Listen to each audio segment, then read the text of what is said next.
everyone, it's Melissa. I go by Stitching Liz here on YouTube. Thanks so much for coming back. Welcome. I'm so glad you're here.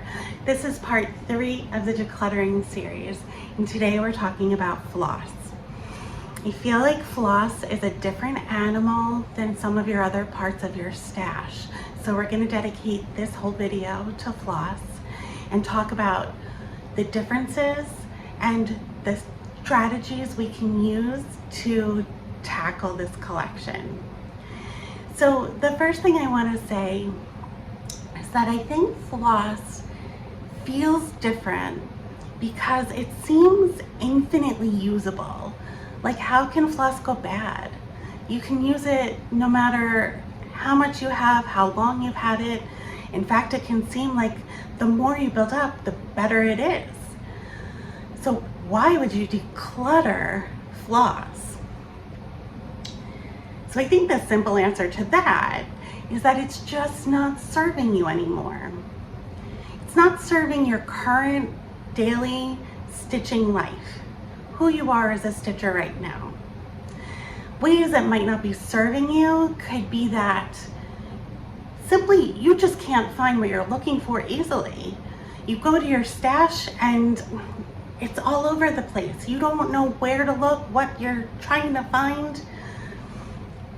Maybe your organizational system doesn't work for you. It doesn't serve you. Maybe you're fully organized or half organized, but it just is not easy to find things and it feels cluttered. So whether that is that you organize by number in bags or a bobbin box or boxes, or you're organized by color, if your organizational style doesn't work for your personality and it's just not serving your needs, your collection's not serving you. If you feel overwhelmed by the amount of floss you have to navigate and manage, it's not serving you. And then I think if you go to your floss collection and you feel that little bit of dread, like, I have to deal with this again, instead of inspired and excited, your floss is not serving you. So what do we do about that? Well, we're going to talk about strategies for decluttering, tips and tricks, questions you can ask yourself. And I'm going to take you through my decluttering process full time to see how I declutter a particular color in my stash. But before we get started, there's something I feel like I want to talk about when it comes to floss in particular, but your entire collection in general and the decluttering process involved with it. So I think I have a worry that I want to try and reframe. And the worry is that I have invested in this stash. So how have I invested in it? I've spent money on the floss. I've put time into collecting this stash, like literally 10 years of collecting floss to have my current collection. That's a lot of time. And then there's this energy that goes into developing your stash, where you have expectations, what you think you'll do with it, what you want to do with it, what you think you'll be because you have it, the kind of stitcher you wish you were. So this kind of maybe emotional energy attached to your stash. And it makes you think, how can I let go of this? How can I declutter this? I would be crazy to not capitalize on this investment. But I want to talk to you about this concept called the sunk cost fallacy. So the sunk cost fallacy is this idea that you've invested maybe money, maybe time, maybe effort, maybe energy into something, but you really can't get it back. and you keep making decisions now and for the future that are based on the premise that you could get that money back, you could get that time investment back, you could get that effort and that energy back. So like, what does this look like for Floss? So definitely spent money on those skeins. I have hundreds of skeins. That's a lot of money that I invested in the Floss. Time collecting and organizing and reorganizing and purchasing, organizing storage containers over and over. That's a lot of time and effort that I've invested in this collection. And then there's the idea that I could go to my collection of floss now and I could kit up anything, really anything, just with the floss that I have. So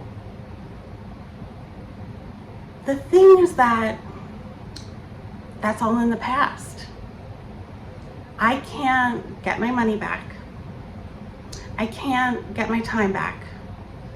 And I can't get my emotional energy back. But I have an opportunity here. And I think the opportunity is rare and unusual and important, because this is cross stitch, and cross stitch is a hobby, and the hobby does not dictate anything in your life. You have the opportunity to let go of the past and start over, and ask yourself, if I could start from scratch today, would I choose this for myself? And my answer is that no. As much as I feel emotionally attached to my floss stash, it's not working for me. It makes me feel icky to have an overwhelming amount of floss, and there's no amount of investment that's worth this yucky feeling that I have by being overwhelmed by my stash. I can start over. I have permission to start from scratch. I am worth letting go of all of those investments that are sunken and investing in my current stitching practice and my future stitching practice and what I want it to feel like and what I want it to look like. I am worth that. There is no inanimate hobby object that is worth more than the way you want to feel about yourself and how you navigate things like your hobbies. So I'm gonna forgive myself that I'd let my stash get out of control. I'm gonna make a decision about how I want to declutter my stash, what I want to do with it. Do I want to try and sell it, maybe recoup some of that financial cost? Do I want to give it away to somebody who would really, really be excited to have it? Do I just want to let it go? Do I have no capacity to manage anything right now? Is the season of my life just so challenging that right now I just need to let it go? I'm going to make a decision about that.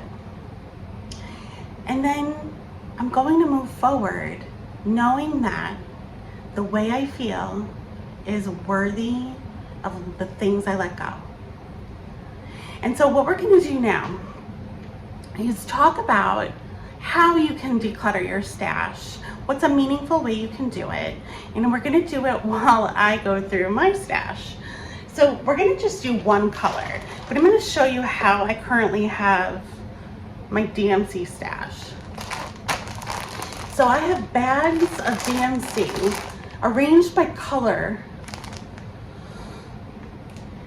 and I don't know what I have in here. I don't have a certain number. I don't have all the numbers of pink. I just have bags full of floss, and they are plentiful, and they're just unmanageable. Right now, trying to find something I want in here is not working for me. So we're gonna declutter this, and I'm gonna tell you how. Okay, so I've laid out these pink skeins in a little tray. And we're gonna first start by talking about the core collection that I mentioned in the last video. So I think the core collection applies to your floss as well.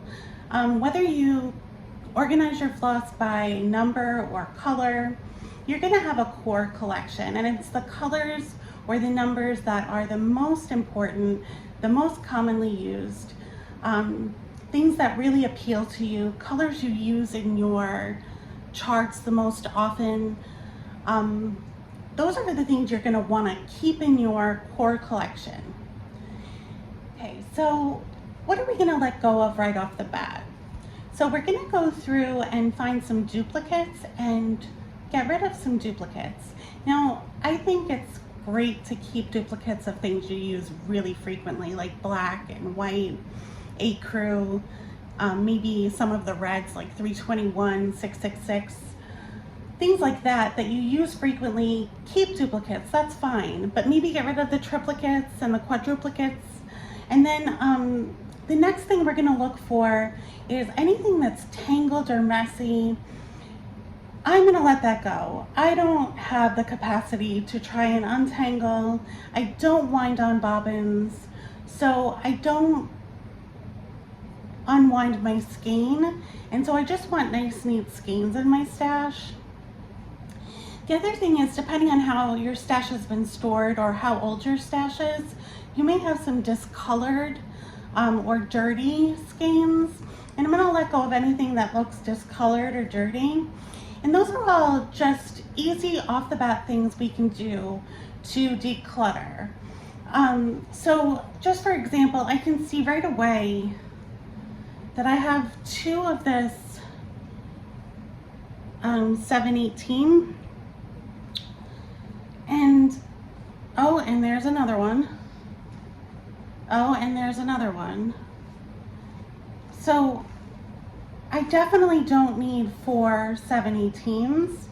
So I am going to probably get rid of some of these. The next step after you go through those kind of easy steps of decluttering is to think about what kind of container you're going to be sorting into, because we're going to employ Dana K. White's container concept. So first of all, this is the container that I'm going to use for each of my colors, one color per container. And it's a pencil case that I got at Michael's. The top lifts off, it's clear. It's not super deep, it's not super big. I feel like it's a great size for managing what I have and where I have to put this set of containers. So the container concept by Dana K. White says that you can keep anything, but you can't keep everything. And the container is what determines what you can keep. So she suggests putting your favorites in the container first, and then decluttering based on what fits in the container. Now she has other rules for her decluttering, but we're just gonna focus on the container concept for this particular practice. So for example, if I knew I wanted to keep one of these 718s, I would put it in the container and then find my next favorite to put in. So I like this pink, for example. It's $9.57. I'm just curious if I have some other similar shades, because what I'm going to be doing, whether I sort by number or by color, if I need to declutter to a container size, I'm going to look for similar shades, because DMC in particular may have different numbers, but they can be very similar shades. For example, these three are three different colors: 957, 3708, and 894. And what I'm going to say about these is that they are all so similar that I don't think I need to keep all of them. So even though they're different numbers, I'm going to let go of a couple of these. And I'm going to put my favorite in the container and start filling up my container. So thinking about the shades of the floss, I also want to make a variety of shades. I want to have some dark pinks, some light pinks, some mauvey pinks, some peachy pinks. I want to have a variety of different shades represented in what I keep. So that's how I'm going to go through as well. And I'm going to look and say, this is a pretty orchidy pink, and I want to have that represented. Now I'm going to look to see in my stash, do I have other similar shades like this? Oh, look, I have a duplicate. So I have two 309, and one of them is super messy. So I think I know I'm going to let go of the messy one and keep the pretty shade of 309 in the neat skein. And I'm going to put it in my container. So that's one way I'm going to start to look through my stash. If you are somebody who wants to have a complete collection of numbered DMC and you sort by number and you want all the numbers, I would say there's nothing wrong with that. You just have to find the organizing style that works for you and is manageable for you.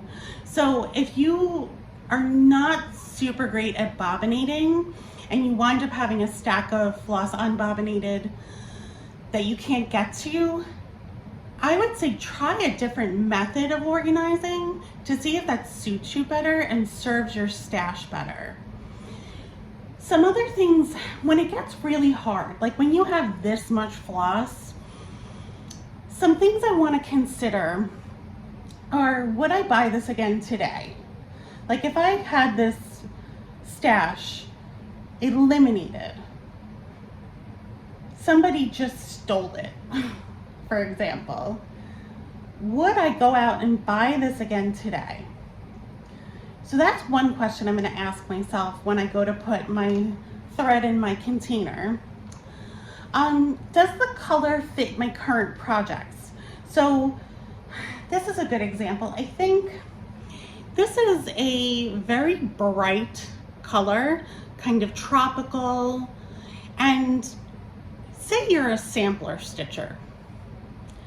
This probably would not occur in many of your projects, if any.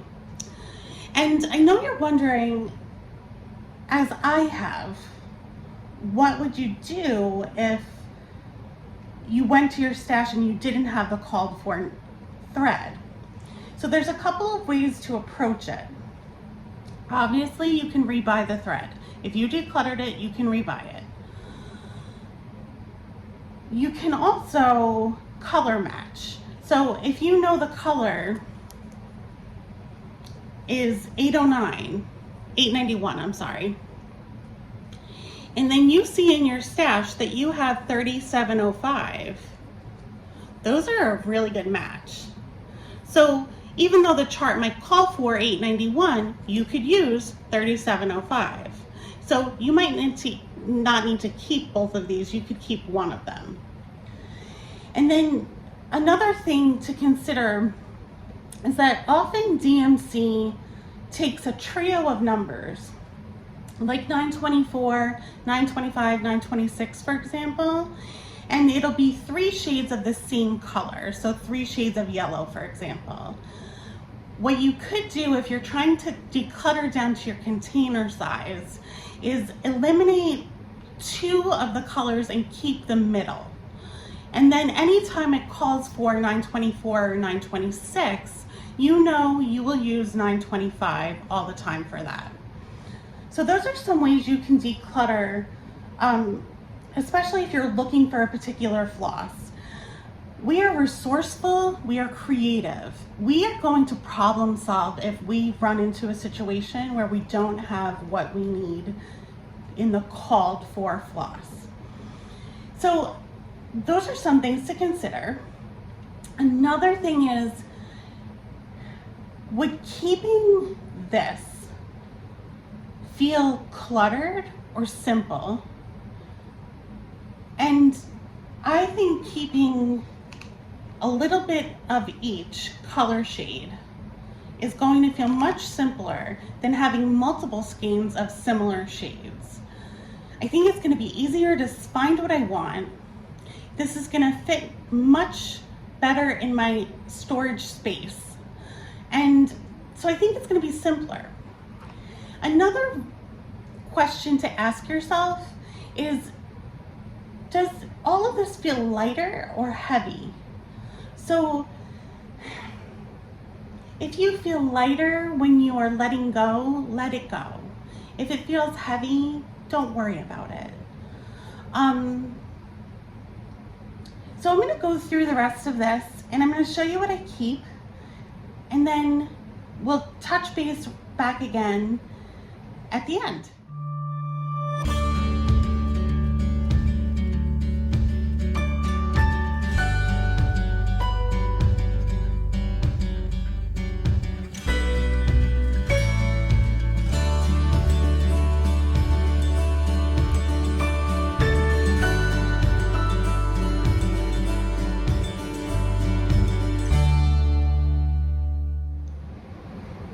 Okay, so I've been decluttering for a few minutes and I wanted to pop in and talk about the situation that you might encounter when your container is pretty full. So you have a lot more decluttering you feel like to do. So I have this much floss still left in my tray. And this floss that I am definitely decluttering, and my container is a little full. So the container concept isn't about stuffing everything you can fit in this container. I want this container to work so that the top goes on nice and neatly, and when I open it, nothing flies out. It just stays in there. And I can easily access everything, sort through what I have, and find what I want. So this is when the container has to be the bad guy. And you have to really decide, this is in my tray. This is still a decision. I've put my favorites so far in here. Is there anything in this container that I would rather declutter and keep this one in my tray, or do I not want to keep this one as much as I want to keep everything that's already in my container? So you have to really work your decluttering muscles, and you have to decide what you really want to keep. So I'm going to go through and finish up, and then I'll show you the final product of what I decluttered and what I kept. Okay, so I'm done. I ended up finding this many skeins that don't look pink to me. They look peach or brown. So these are going to get decluttered decisions when I go through the peach and brown colors. So these I just pulled out because they're not pink. this is what I am decluttering. There were quite a few duplicates, similar shades, some really tangled skeins. I did not keep anything on a bobbin because I do not use bobbins and I don't know if they're a full skein. And what I kept was full skeins, all different shades, and they all fit neatly in this box. So how do I feel? Because I want to talk about that a little bit, just so that you can see the benefits of decluttering, but also the realities of it. So I feel good. I feel like this is like I want to hug it because I feel so good about it. It feels so manageable. It feels like I look at it and I just want to have to pull a pink color because I know I'm going to be able to do it. This feels like my core collection of pink. I'm so excited about it. But the truth of the decluttering was that it was a little challenging. Some of the decisions felt like I was gonna agonize over them, and I just didn't let myself.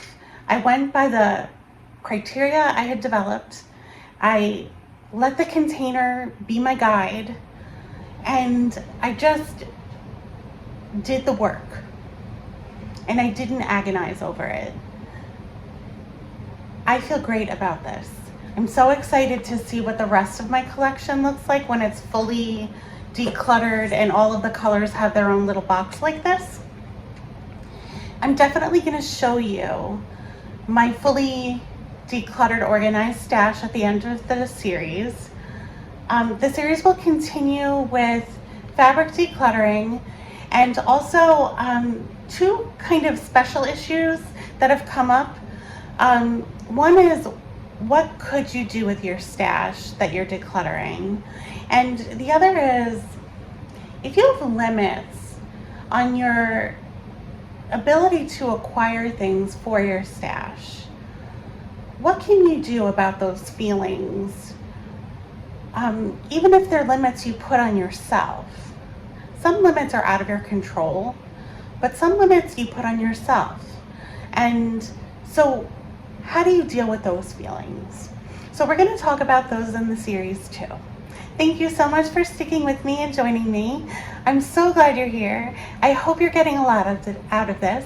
Please let me know in the comments below how your decluttering process is going, and I'll talk to you again soon. Bye-bye.